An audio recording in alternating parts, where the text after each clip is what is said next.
오늘은 소외된 자를 향하신 예수님 이라는 제목으로 말씀을 나누도록 하겠습니다. 오늘 우리가 읽은 7장도 이전에 다른 여러 말씀들과 같이 여러 내용들이 함께 담겨 있습니다. 여기서 세례 요한의 이야기를 제외한 세 이야기는 한 공통점을 갖고 있습니다. 그건 바로 이들은 모두 다 소외된 자들이었다는 것입니다. 먼저 예수님께서 백부장의 하인을 고쳐준 이야기를 보도록 하겠습니다. 예수님은 백성들에게 여러 말씀들을 전하시고 가버나움으로 가셨습니다. 가버나움은 많은 사람이 오갔고 세관도 있고 이에 따라 치안 유지를 위해서 로마 군인을 두곤 했습니다. 그래서 오늘 말씀에 나오는 백부장이 나오는 것입니다. 백부장은 자신이 거느리고 있던 군인들 중 아끼던 사람이 병에 들게 되었습니다. 그러다 예수님의 소문을 듣고 유대인 장로 몇 명을 보내어 예수님께 병을 낫게 해달라고 요청을 합니다. 그런데 예수님이 직접 자신의 집에 오는 것이 아닌 예수님이 계신 곳에서 말씀으로만 낫게 해달라는 것이었습니다.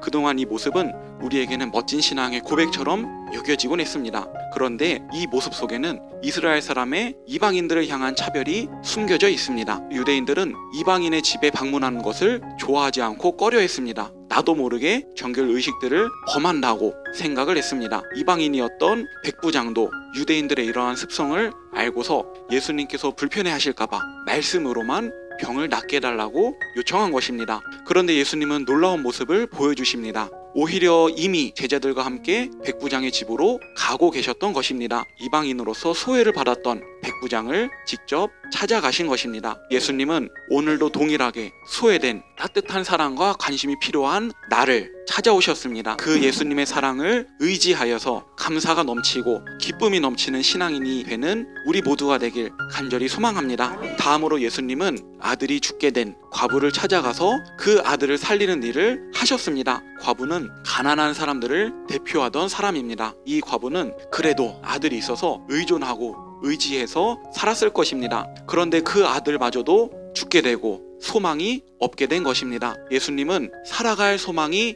끊어진 삶을 살아갈 기초적인 문제들도 해결하기 어려운 과부를 찾아가신 것입니다. 그리고 그 문제의 근원인 아들의 죽음, 그 삶의 문제를 해결해 주셨습니다. 살아갈 소망이 없는 자를 찾아가서 그 문제를 해결해 주시는 그분이 바로 우리 예수님이십니다. 그 예수님으로 인하여서 소망을 얻고 오늘 하루도 걸어나가는 우리 모두가 되기를 간절히 소망합니다. 이제 마지막으로 예수님께 향유를 부어드려 발을 닦은 여인의 내용을 살펴보려고 합니다. 당시 사람들은 이 여인을 죄인으로 여기며 외면했고 가까이 하려고 하지 않았습니다. 죄인이라는 이유로 소외를 받았지만 예수님을 찾아가 자신의 향유를 내어드려 예수님의 발을 닦아드렸습니다. 보통의 유대인들이었으면 죄 많은 여인이 자신의 발을 만지는 것조차도 싫어했을 것입니다. 하지만 예수님은 결코 외면하지 않으셨습니다. 여기서 중요한 것은 향유의 가치가 아닙니다. 우리는 이전에 수많은 설교를 통해서 이 향유가 얼마나 큰 금액인지 알고 있습니다. 그런데 돈을 드렸기에 예수님이 받아주신 것이 아닙니다. 자기의 죄를 깊이 깨달아서 눈물로 회개하며 예수님께 나아온 그 마음을 보셨다는 것입니다.